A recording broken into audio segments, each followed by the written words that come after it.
The first thing we must recognize is that what is happening today is not simply about policy disputes, tariffs, or one leader's sharp words.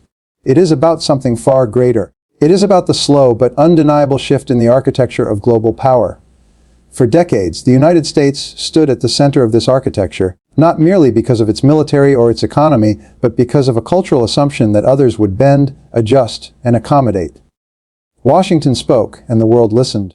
But moments like this, when India does not simply absorb a blow but strikes back, reveal a deeper truth that the age of one-sided dominance is drawing to a close. What we are witnessing is the rise of confidence from nations that were once told to wait their turn.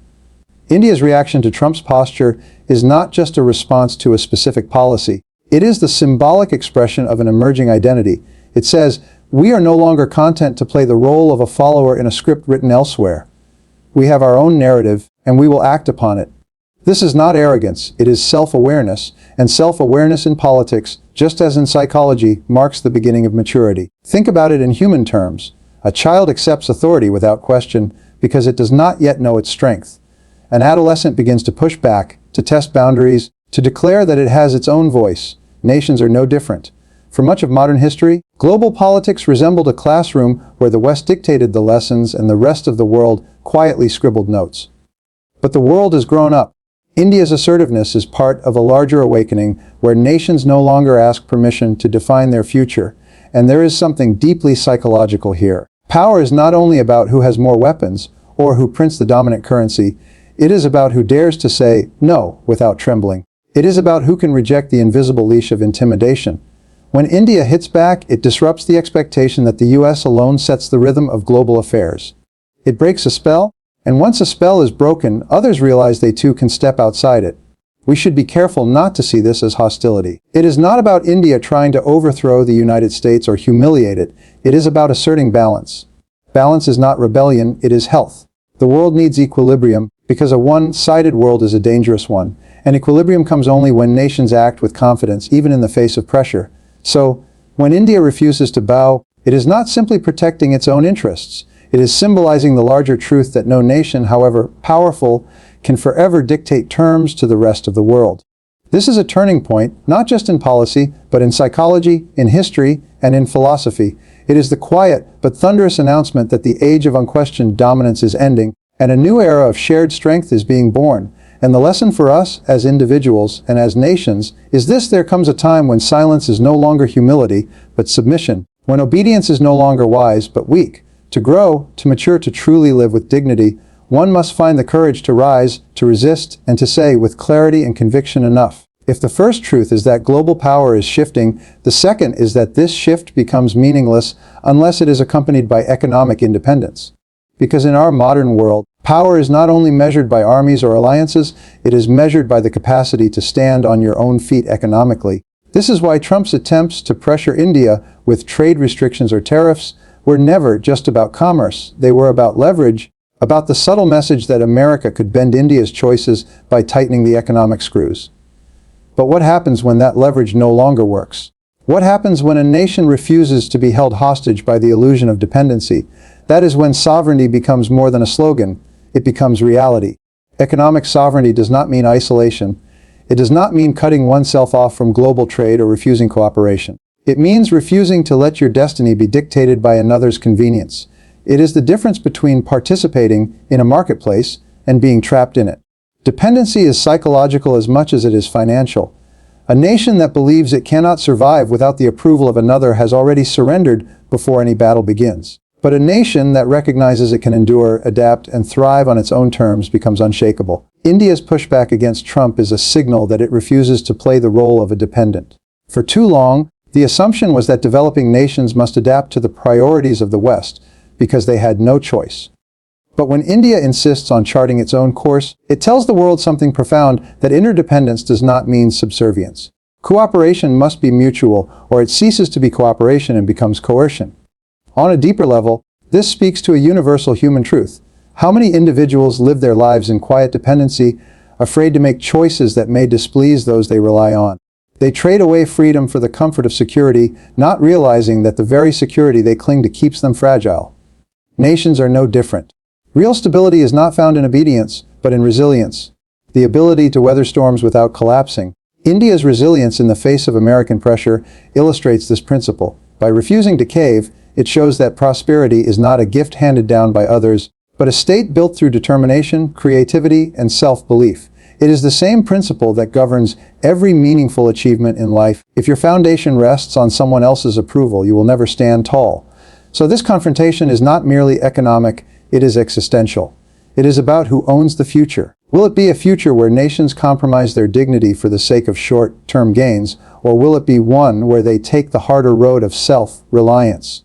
Even if it means enduring discomfort along the way, India's answer is clear, and it should be ours as well. Better to walk firmly on your own path than to be carried comfortably along someone else's. Because in the end, survival is not enough. Survival without sovereignty is slavery dressed as safety. True freedom, whether for a nation or an individual, begins only when one chooses dignity over dependency. When a nation responds firmly on the global stage, as India has done, it is never just about economics or politics. Beneath the surface lies something far more profound, the defense of national identity and the awakening of collective pride. Because when a country chooses to resist pressure, it is not only protecting trade or territory, it is affirming who it is, what it stands for, and how it chooses to be seen in the world. And that affirmation reverberates inward, shaping how millions of its citizens see themselves. For too long, much of the world has been conditioned to accept the idea that power belongs elsewhere, that dignity must often be compromised in order to keep peace or prosperity. But the truth is that human beings, and by extension the nations they form, cannot live in peace if they live in humiliation. Dignity is not a luxury, it is oxygen for the soul. Strip a people of their dignity, and you strip them of their ability to dream. Restore it, and you unleash a power greater than any weapon belief. India's refusal to bow to Trump is therefore more than diplomatic maneuvering. It is a message to its own people: we are not lesser, we are not beholden, we are equals at the table of nations. And that message ignites a fire in the hearts of citizens who may have, for generations, carried a subtle weight of inferiority inherited from colonial history. A single act of defiance on the international stage can begin to undo centuries of psychological submission. That is the transformative power of national pride. It unites, it heals, it gives a people the strength to rise together. And we must be clear, pride here does not mean arrogance. True pride is not about declaring superiority, but about refusing inferiority. It is about standing tall without the need to push others down. Nations that lose this distinction become tyrannical. Nations that embrace it become resilient. Pride that is rooted in dignity becomes the foundation of confidence, and confidence becomes the foundation of progress. This is why identity matters. Without identity, a nation drifts, blown about by the winds of external influence. With identity, it becomes anchored, able to navigate storms without losing direction. And every act of asserting that identity, whether through policy, culture, or resistance, adds to the collective memory of a people. It tells them that they are worthy, that their voice matters, that their future belongs to them. So, when India hits back, it is not only telling America something, it is telling itself something. It is whispering to its own people, we will not be diminished. And when millions of individuals hear that whisper, it becomes a roar. That roar is what transforms a society from passive to active, from doubtful to determined, from fractured to united. And perhaps this is the lesson for each of us as well. Never underestimate the power of dignity in shaping identity.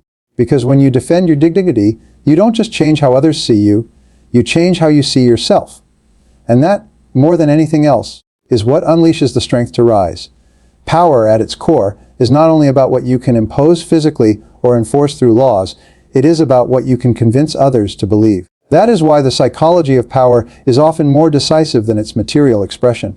For decades, the United States has not simply wielded economic and military strength, it has projected an aura of inevitability, a belief that resistance is futile, that the natural order of things is for others to adjust and comply. And once that belief takes hold, it creates a kind of invisible obedience.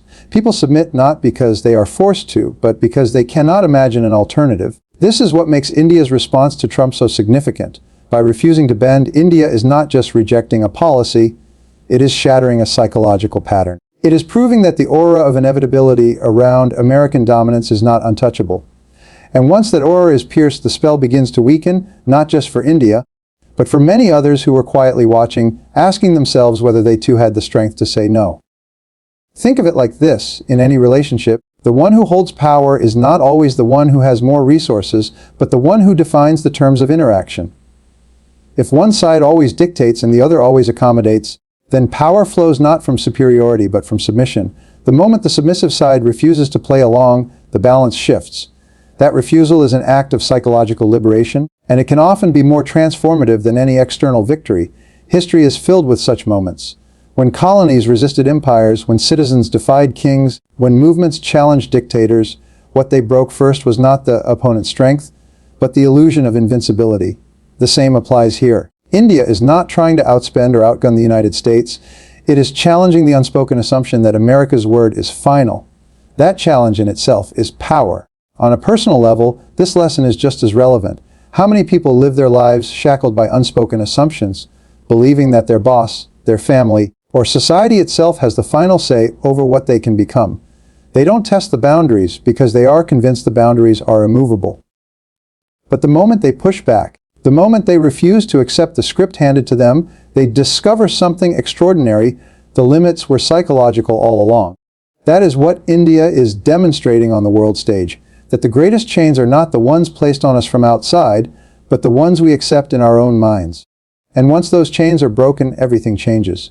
So let us be clear, when India resists, it is not just fighting for a policy outcome, it is reclaiming the most essential form of strength, the strength of self-belief. And in the end, that is the kind of strength no superpower can take away.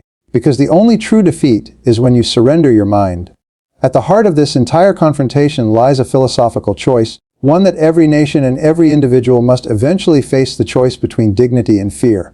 Fear whispers the language of safety. It says, do not resist, for resistance will cost you. Do not speak, for speech may offend. Do not act, for action invites danger. And so, under the cloak of fear, people and nations alike survive, but survival without dignity is a hollow existence. Dignity, on the other hand, demands courage. It calls us to accept discomfort, even risk, in exchange for the freedom to stand tall. It reminds us that the measure of life is not how long we endure, but how honorably we live. India's refusal to bow before Trump's pressure is not just a tactical decision, it is a philosophical declaration. It is a reminder that survival at the cost of submission is not survival at all, it is servitude. And here lies the real lesson, that there is always a moment in history when nations must decide whether they will be remembered as those who endured silently or as those who stood with dignity. The same principle applies to each of us. The fear of loss often keeps us bound to places, people, or systems that strip away our worth. But dignity calls us to something higher, the insistence that no matter what we lose, we do not lose ourselves. The irony of fear is that it promises safety but delivers weakness. A nation that fears confrontation is easily manipulated, just as a person who fears rejection is easily controlled. And over time, this weakness becomes a habit, then a culture, then an identity. But dignity works in the opposite way. One act of courage plants the seed of confidence. That confidence grows into resilience, and resilience into legacy.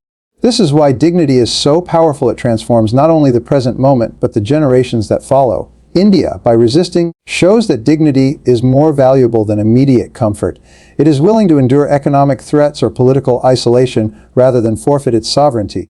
That willingness is what gives birth to respect. Because respect, whether in personal life or international affairs, is never granted freely. It is earned by demonstrating that you will not betray your own worth, even under pressure. This is why we must see dignity not as an abstract virtue, but as a practical necessity. Without it, nations become puppets, and people become shadows of themselves. With it, they stand upright, unafraid, unyielding, and unforgettable. So the message is clear: fear ensures that you live quietly, but dignity ensures that you live meaningfully. And the question each of us must answer is the same one India answered on the world stage. When the moment comes, will we choose the false comfort of fear or the timeless strength of dignity? Because only one of those choices leaves behind a legacy worth remembering. What makes this moment so important is that it is not just about India. Yes, India has stood its ground, but the echo of that act travels far beyond its borders. When one nation resists unfair pressure, it sends an unmistakable signal to others: you too can stand. You too can say no. You too can demand respect rather than plead for it. That is why this confrontation has meaning not only for geopolitics, but for the spirit of nations everywhere that have long accepted the belief that they are powerless against greater powers. The truth is, the world is waking up. The age when a handful of countries dictated the terms of global order is giving way to a new reality. Not because those powers are suddenly weak, but because others are no longer willing to live small. And that shift is not just economic or political, it is psychological. It is the breaking of an old habit, the ending of an old story, and the writing of a new one. India's defiance against Trump is simply one chapter in this larger awakening, but it is a chapter that carries weight because it proves what many had only whispered, that the imbalance of power is not destiny, it is a construct, and constructs can be challenged. Think of the impact on smaller nations that have long walked carefully, believing their survival depended on compliance. For them, India's stand is not only inspiring, it is instructive. It shows them that power does not always come from size or wealth, but from resolve. The same applies to individuals. We often overestimate the strength of those who appear to tower over us and underestimate the strength we carry within. But when one person dares to resist, it creates a ripple that emboldens others. Courage is contagious, and history is nothing more than the record of those contagions spreading. This is the philosophical heart of it. When one acts with dignity, they do not act alone, even if they stand alone. Their defiance becomes an invitation for others to rediscover their own courage, and slowly, almost invisibly, what once seemed impossible becomes inevitable. That is how awakenings happen, not in grand revolutions alone, but in small refusals that accumulate until the world itself changes. India's decision to push back may not topple the structures of global dominance overnight, but it has cracked the illusion of permanence. And once an illusion is cracked, it cannot be restored. Others will step forward, others will remember. And little by little, the world will no longer accept the arrogance of a single power dictating terms to all. So the choice before us is clear. Do we remain asleep, clinging to fear and dependency, or do we awaken, taking our place in a world where dignity is the currency of respect? Because in the end, history belongs not to those who submit quietly, but to those who awaken boldly and remind the world that no voice, however loud, can silence the truth forever.